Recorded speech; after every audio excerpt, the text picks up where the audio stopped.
ഏകദേശം 10 മിനിറ്റ് ഇവിടെ ഇങ്ങനെ കുറുക്കി കുറുക്കി കുറുക്കി ഏകദേശം കുറുക്കി വരുന്നുണ്ട്. ഇനി നെയ്യ് ചേർക്കാം. എത്ര, 1 സ്പൂണോ? 2 സ്പൂൺ.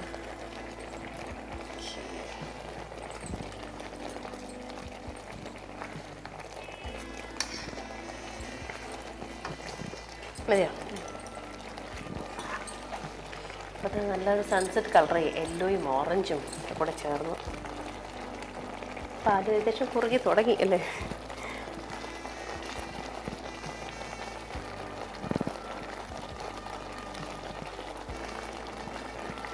ഇത്തിരി മതിയോ? നെയ്യ് ഇത്തിരി മതിയല്ലോ? അത് ഇനി ചേർത്തോണ്ടിരിക്കാം. ഇത് കുറുകുന്ന അനുസരിച്ചല്ലേ? ഇത് വറ്റുന്ന അനുസരിച്ച് വേണം നെയ്യ് ചേർക്കാൻ.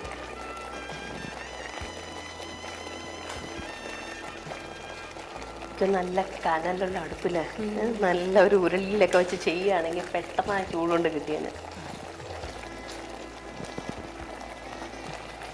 ചുമ്മാ ഇല്ലല്ലേ ഇപ്പം ബേക്കറി ഐറ്റംസിനൊക്കെ വില കൂടുന്നത്. എല്ലാം ഉണ്ടാക്കിയെടുക്കാൻ എന്തൊരു ബുദ്ധിമുട്ട്. അതുപോലെ ചേരുന്ന ചേരുവകളും പിന്നെ പലയിടത്തും ഡാൽഡയിലൊക്കെ ഉണ്ടാക്കുന്നിടത്താണെങ്കിൽ അത്ര വില ഉണ്ട്. പക്ഷെ നെയ്യിൽ ഉണ്ടാക്കുന്നിടത്താണ് നമുക്ക് അതിൻ്റെ കറക്റ്റ് സ്വാദും വിലയും അറിയാൻ പറ്റുള്ളൂ.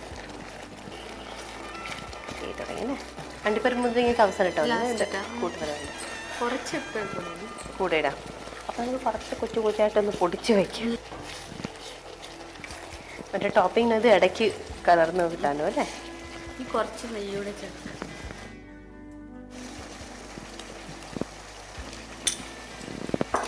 ടോട്ടൽ ഇപ്പോൾ 6 സ്പൂൺ നെയ്യായി. ആരോഗ്യം മെച്ചപ്പെടുത്താം. ഇനി വേണ്ട അല്ലേ?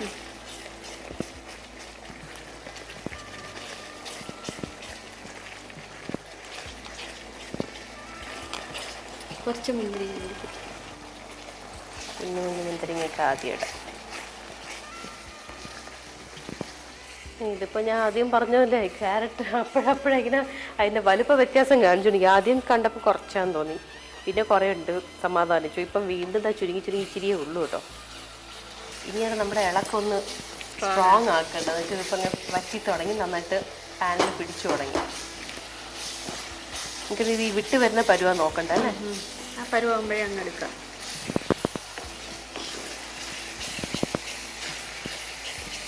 ഒറ്റ ഇങ്ങനെ കെട്ടായിട്ട് വരും അല്ലേ? ഈ പാനേന്ന് ഇങ്ങനെ വിട്ട് വരുന്ന തെളിഞ്ഞ് വരുമ്പോൾ ഇപ്പോൾ കംപ്ലീറ്റ് ആയി. യെല്ലോ കളർ മാറി ഓറഞ്ച് കളറായി. അതിന് നെയ്യും കൂടി ആയപ്പോൾ അതിൻ്റെ ഒരു ഇതുണ്ടല്ലേ, നെയ്യ് ഒഴിച്ച് ചെയ്തേക്കുന്നതെന്ന് കറക്റ്റ് അറിയാൻ പറ്റും. നെയ്യ് തെളിഞ്ഞ് വരണം അല്ലേ? നെയ്യ് തെളിഞ്ഞ് വരും.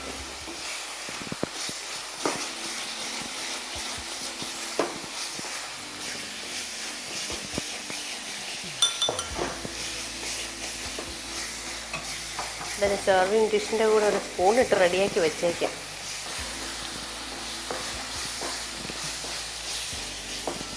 ഫുൾ സൈസ് ഇതായി കഴിഞ്ഞു. നമ്മൾ പ്രേക്ഷകർക്കൊന്ന് കാണിച്ചു കൊടുക്കാം. ഈ പരുവാകുമ്പോൾ നമുക്ക് അങ്ങ് എടുക്കാറായി കേട്ടോ. എന്നിട്ട് മൊത്തം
വരെ നമ്മൾ കാത്തു നിൽക്കണമെന്നും കൂട്ടുണ്ട്. അത് ഞാൻ ഓർത്തില്ലട്ടോ. ചൂടോടെ തട്ടിവിടാന്നാണ് വിചാരിച്ചത്. ഇത് ഗാജർ കാ ഹൽവ.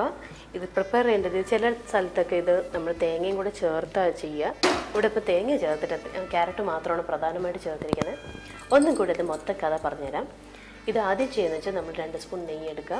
ഒരു പാനിട്ട് പാൻ ഒന്ന് ചൂടായി കഴിയുമ്പോഴത്തേക്ക് അണ്ടിപ്പരിപ്പ് മുന്തിരിങ്ങ ഇട്ട് നന്നായിട്ട് വറുത്ത് കോരി മാറ്റി വയ്ക്കുക. അതേ നെയ്യ് തന്നെ ക്യാരറ്റ് സ്ക്രേപ്പ് ചെയ്ത് നല്ല ചെറുതായിട്ട് ഈ അച്ചിൽ ഏറ്റവും ചെറിയ സ്ക്രേപ്പറുള്ള വെച്ച് സ്ക്രേപ്പ് ചെയ്യുക. സ്ക്രേപ്പ് ചെയ്ത കംപ്ലീറ്റ് ക്യാരറ്റ് അതിലിട്ട് നന്നായിട്ടൊന്ന് ഇളക്കുക. ഇളക്കി ക്യാരറ്റിൻ്റെ പച്ചപ്പ് മണം മാറി ഒന്ന് അതിൻ്റെ നീരൊക്കെ ഉണ്ടാവും, നനവുണ്ടാവും. ആ നനവൊക്കെ പോയിട്ട് ഒന്ന് ഡ്രൈ ആയി തുടങ്ങുമ്പോഴത്തേക്ക് അതിലേക്ക് നമ്മൾ 1/2 ലിറ്റർ പാലിൻ്റെ പകുതി, 1/2 ലിറ്റർ പാൽ അവിടെ എടുക്കേണ്ടത്, 1/2 ലിറ്റർ പാലിൻ്റെ പകുതി എടുത്തിട്ട് അതിലോട്ട് ഒഴിക്കുക. എന്നിട്ട് നന്നായിട്ട് ഇളക്കുക.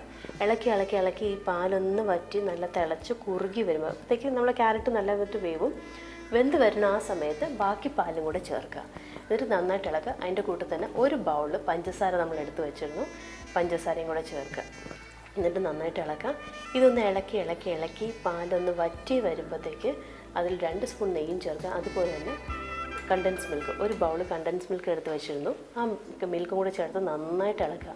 ഇതിൽ പ്രധാനമായിട്ട് നോക്കേണ്ടത് അടി പിടിക്കാനും പാടില്ല, നന്നായിട്ട് ഇളക്കവും വേണം, കുറുകി വരവും വേണം. ഇങ്ങനെ കുറുകി കുറുകി കുറുകി കുറുകി ഏകദേശം വറ്റി തുടങ്ങുമ്പോഴത്തേക്ക് വീണ്ടും 2 സ്പൂൺ നെയ്യും കൂടെ ചേർത്ത് നന്നായിട്ട് ഇളക്കുക. നന്നായിട്ട് ഇളക്കി ഇത് പാനിൽ നിന്ന് വിട്ട് വരാറാകുമ്പോഴത്തേക്ക് ലേശം അണ്ടിപ്പരിപ്പ് മുന്തിരിയും കൂടെ ചേർക്കുക. എന്നിട്ട് ഇളക്കി ഇളക്കി ഇളക്കി കംപ്ലീറ്റ് പാലും വറ്റി നല്ല കുറുകി വരുമ്പോഴത്തേക്ക് നെയ്യ് മേളിലേക്ക് തൂകി വരും. ഇത് നമ്മൾ ചേർത്ത നെയ്യൊക്കെ ഒന്ന് തെളിഞ്ഞ് വരും. അതുവരെ ഇത് നന്നായിട്ട് ഇളക്കിക്കൊണ്ട് തന്നെ ഇരിക്കുക.